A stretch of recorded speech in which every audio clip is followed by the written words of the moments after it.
শ্যামস ক্লাসরুমে সকলকে স্বাগত জানিয়ে শুরু করছি আজকের পর্ব। আজকের পর্বে আমি তোমাদের 2024-এ যারা মাধ্যমিক পরীক্ষা দিতে চলেছো তাদের জন্য বাংলার ব্যাকরণ পোর্শন থেকে বেশ কিছু গুরুত্বপূর্ণ প্রশ্ন নিয়ে আলোচনা করতে চলেছি। এই প্রশ্নগুলো তোমরা পরীক্ষা দিতে যাওয়ার আগে অবশ্যই চোখ বুলিয়ে নাও। যদি কোনো প্রশ্ন করা না থাকে প্রস্তুত, তাহলে তোমরা কিন্তু এখনই সেই প্রশ্নটির উত্তর ভালো করে রেডি করে নাও। আমি তোমাদের প্রশ্নগুলো বলছি এবং উত্তরগুলোও আলোচনা করে দিচ্ছি। তাহলে দেখো, প্রথম প্রশ্ন কি রয়েছে, বিভক্তি এবং অনুসর্গের একটি পার্থক্য লেখো। বিভক্তি হলো বর্ণ বা বর্ণ সমষ্টি যা বাক্যের পদের পরে যুক্ত হয়ে বসে, কিন্তু অনুসর্গ হলো অব্যয়পদ যা বাক্যে পদের পরে আলাদাভাবে বসে। এটি হলো মূল পার্থক্য। বাক্যাশ্রয় সমাসের একটি উদাহরণ দাও। যেরকম বসে আঁকো প্রতিযোগিতা বাক্যাশ্রয় সমাসের একটি উদাহরণ। বাক্য নির্মাণের শর্তগুলি কি কি? বাক্য নির্মাণের শর্ত তিনটি: যোগ্যতা, আকাঙ্ক্ষা ও আসক্তি। তারপর রয়েছে এসো, ভাববাচ্যে পরিণত করো। কি হবে? আশা হোক। পলান্ন শব্দটির ব্যাসবাক্য সহ সমাসের নাম কি হবে? পল মিশ্রিত অন্ন। সমাস হলো মধ্য পদলোপী কর্মধারায়। সম্বন্ধ পদকে কারক বলা হয় না কেন? তাহলে কারক বলা হয় না, কি বলা হয়? অকারক পদ। কেন? কারণ সম্বন্ধ পদের সঙ্গে বাক্যস্থিত ক্রিয়াপদের প্রত্যক্ষ সম্পর্ক থাকে না, তাই। শ্বশুরবাড়িতে এসে রয়েছেন কদিন, জটিল বাক্যে কি হবে? যেখানে এসে রয়েছেন কদিন সেটি হলো শ্বশুরবাড়ি। ভাবতেই ওর কষ্ট হলো, কর্তৃবাচ্যে কি হবে? ভাবতেই ও কষ্ট পেল। নেক্সট, ট্রেন স্টেশন পৌঁছালো। রেখাঙ্কিত পদটির কারক বিভক্তি ট্রেন। তাহলে কি স্টেশন পৌঁছালো? কর্মকারক শূন্য বিভক্তি। এরপরে রয়েছে উদ্দেশ্য সম্প্রসারক কাকে বলে? উদাহরণ সহ লেখো। উদ্দেশ্য সম্প্রসারক হচ্ছে কি, যে পদ বা পদগুচ্ছের সাহায্যে মূল উদ্দেশ্য পদটিকে প্রসারিত করা হয় তাকে উদ্দেশ্য সম্প্রসারক বলে।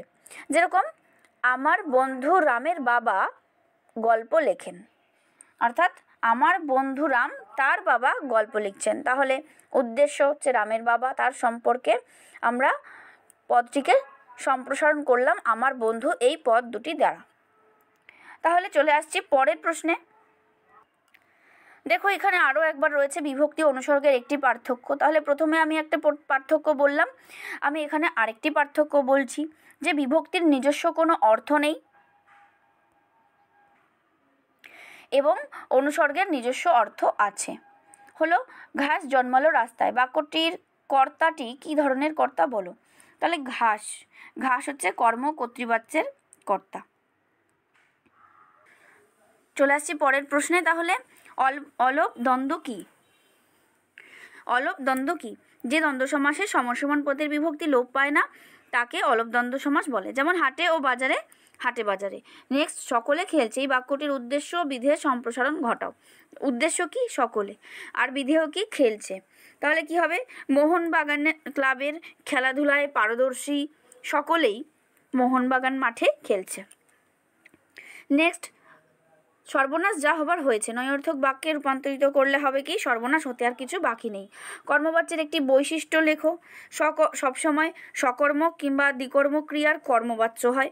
এবং নেক্সট কি রয়েছে? তপন গড়গড়িয়ে পড়ে যায়। ভাববাচ্যে করলে কি হবে?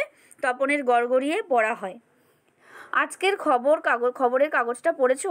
নিম্নরেখ অংশটির কারক কারক বিভক্তি নির্ণয় করো। আজকের কি হবে? আজকের হবে সম্বন্ধ পদ এবং র বিভক্তি। আমরা কোন সমাস? একশেষ দ্বন্দ্ব সমাস, কারণ তুমি আমি ও সে হবে ব্যাসবাক্য। সূর্য উঠলে পদ্ম ফোটে। সূর্য কোন কর্তা? সূর্য নিরপেক্ষ কর্তা, কারণ অসমাপিকা ক্রিয়ার যে কর্তা হয় তাকে নিরপেক্ষ কর্তা বলে। চলে আসছি পরের পেজে। এখানেও দেখো, প্রথম প্রশ্নটা রয়েছে বিভক্তি অনুসর্গের একটি পার্থক্য। তোমাদেরকে আমি বলেছি যে বিভক্তিগুলো হলো সব ধ্বনি বা ধ্বনি সমষ্টি, আর অনুসর্গ হলো স্বাধীন শব্দ বা অব্যয়পদ। নিত্য সমাস কাকে বলে? যে সমাসে প্রকৃতপক্ষে ব্যাসবাক্য করা যায় না, ব্যাসবাক্য করতে হলে অন্য পদের সাহায্য নিতে হয় এবং সমস্যমান পদগুলি সর্বদা নিত্য থাকে, তাকে নিত্য সমাস বলে। যেমন যুগান্তর, অন্য যুগ। এরপরে হচ্ছে অনুজ্ঞাসূচক বাক্যের একটি উদাহরণ, আদেশ উপদেশ থাকবে। যেমন রৌদ্রে দৌড়াদৌড়ি করো না। বাক্যের যোগ্যতা বলতে কি বোঝো? যোগ্যতা কি? বাক্যের অর্থ এবং ভাবের সঙ্গতিকে বাক্যের যোগ্যতা বলে। যেমন গরু আকাশে ওড়ে, এখানে গরু কিন্তু আকাশে উঠতে পারে না, তাহলে এটি হচ্ছে একটি যোগ্যতাহীন বাক্য। বাক্যটি হবে পাখি আকাশে ওড়ে। নেক্সট সেখানে ছড়িয়ে রইল কাঠকয়লা। কাঠকয়লার ব্যাস বাক্য সহ সমাস কী হবে? কাঠ যে কয়লা সাধারণ কর্মধারয় হতে পারে, আবার কাঠ নির্মিত কয়লা তাহলে হবে মধ্যপদলোপী কর্মধারয় সমাস। ব্যাস বাক্য যেভাবে করবে সেইভাবে সমাসটার নাম লিখতে হবে। মৃগ চর্মের আসনও সঙ্গে নেই প্রশ্নবোধক বাক্যে পরিণত করলে হবে মৃগ চর্মের আসনও কি সঙ্গে আছে? তুমি এখনো শোনোনি ভাববাচ্যে রূপান্তর করলে হবে তোমার এখনো শোনা হয়নি। পরের প্রশ্ন, অঘ্রাণের সকালে জলের ওপর ঠান্ডা স্বর ভাঙেনি। কারক বিভক্তি নির্ণয় করতে হবে অঘ্রাণের সকালে। এটা সময়কে বোঝাচ্ছে, তাহলে অধিকরণ কারকের এ বিভক্তি হবে। কর্তাহীন ভাববাচ্যের একটি উদাহরণ বলো। ভাত খাওয়া হলো। এখানে কর্তা কিন্তু নেই, তাই এটি একটি কর্তাহীন ভাববাচ্যের উদাহরণ। নেক্সট একটি নিমিত্ত কারকের উদাহরণ কি? যে ভাইয়ের জন্য বা বোনের জন্য আমি একটি উপহার আনলাম, তাহলে বোনের জন্য হচ্ছে তোমার নিমিত্ত কারকের উদাহরণ। এরপরে চলে আসছি নেক্সট প্রশ্নে। দেখো প্রথম প্রশ্ন রয়েছে বিভক্তি কাকে বলে? যে বর্ণ বা বর্ণ সমষ্টি শব্দের বা ধাতুর পরে যুক্ত হয়ে শব্দ বা ধাতুকে পদে পরিণত করে তাকে বিভক্তি বলে। অকারক পদ কয় প্রকার ও কি কি? দু প্রকার, সম্বন্ধ পদ আর সম্বোধন পদ। প্রযোজক কর্তা কাকে বলে? উদাহরণ কি?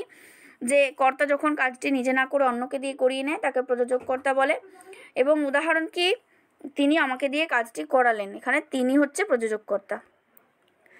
নেক্সট কী রয়েছে? অস্ত্র রাখো নিম্নরেখ পদটির কারক ও বিভক্তি। অস্ত্র, এখানে অস্ত্র কী ধরনের কারক হবে? কর্মকারকের শূন্য বিভক্তি। তারপরে ব্যাসবাক্য সহ সমাস নির্ণয় করা হচ্ছে রাজপথ কী হবে? পথের রাজা সম্বন্ধ তৎপুরুষ সমাস। তারপরে তুমি না আসলে আমার মন খুব খারাপ লাগবে। জটিল বাক্যে কী হবে? যদি তুমি না আসো তবে আমার মন খুব খারাপ লাগবে। নেক্সট, নদী তুমি কোথা হইতে আসিয়াছ? নদী কী পদ? সম্বোধন পদ। কোন বাচ্যের রূপান্তর সম্ভব নয়? কর্ম কর্তৃবাচ্যের সম্ভব নয় পরিবর্তন। তারপরে বৃষ্টিতে ধুয়ে দিল আমার পায়ের দাগ, এখানে কর্মবাচ্যে করলে কি হবে? বৃষ্টির দ্বারা আমার পায়ের দাগ ধৌত হলো। নেক্সট, সকলে আসিয়া কাঁদিয়া পড়িল। যৌগিক বাক্যে কি হবে? সকলে আসিল এবং কাঁদিয়া পড়িল। এরপরে চলে আসছি ধাতু বিভক্তি কাকে বলে? যে বিভক্তিগুলি ধাতুর পরে যুক্ত হয় তাকেই ধাতু বিভক্তি বলে। যেমন কর ধাতুর সঙ্গে ইয়াছি, তাহলে হলো করিয়াছি। এরকম সম্বন্ধ পদ ও সম্বোধন পদকে অকারক বলা হয় কেন? কারণ সমাপিকা ক্রিয়ার সঙ্গে সম্বন্ধ পদ এবং সম্বোধন পদের সরাসরি কোনো সম্পর্ক থাকে না। বাক্যাশ্রয়ী সমাসের উদাহরণ কি? যেমন যদি বলি বসে আঁকো প্রতিযোগিতা, বাক্যাশ্রয়ী সমাসের উদাহরণ। উহ্য কর্মের উদাহরণ দাও। কি? তুমি এখান থেকে যাও, এখানে তুমিটা যদি উহ্য করে দিই শুধু লিখি এখান থেকে যাও, এটি হবে উহ্য কর্তা তুমি। নেক্সট 5-এ কী রয়েছে বা পরের প্রশ্ন? নেক্সট প্রশ্ন কি রয়েছে? আকাশে যেমন মেঘ করিয়া আছে। পদটির কারক ও বিভক্তি কী হবে? আকাশে জায়গা বোঝাচ্ছে, তাহলে অধিকরণ কারকের এই বিভক্তি। সরল বাক্যের দুটি বৈশিষ্ট্য লেখো। সরল বাক্যে একটি মাত্র সমাপিকা ক্রিয়া থাকে, 1 নম্বর বৈশিষ্ট্য। 2 নম্বর হচ্ছে একটি মাত্র উদ্দেশ্য ও বিধেয় থাকে। আসক্তিহীন বাক্যের উদাহরণ কি? আসক্তিহীন বাক্যের উদাহরণ কি হবে? যেরকম হিমালয় উত্তরে ভারতের অবস্থিত, এখানে কিন্তু পদগুলি ঠিক করে সাজানো নেই, তাই এখানে আসক্তি রক্ষা হয়নি। রাজর্ষি শব্দটির ব্যাসবাক্য সহ সমাস কী হবে? যিনি রাজা তিনি ঋষি, সাধারণ কর্মধারয় সমাস। যদি সাবধানে না চলো তাহলে তোমারও এই অবস্থা হতে পারে। সরল বাক্যে কী হবে? সাবধানে না চললে এই অবস্থা তোমারও হতে পারে। নেক্সট, ভূগোল পড়েছি বাক্যটিকে ভাববাচ্যে রূপান্তর করলে কি হবে? ভূগোল পড়া হয়েছে।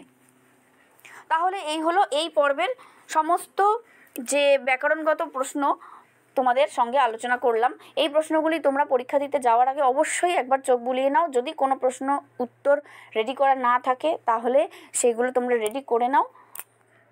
ভালো থেকো, টাটা।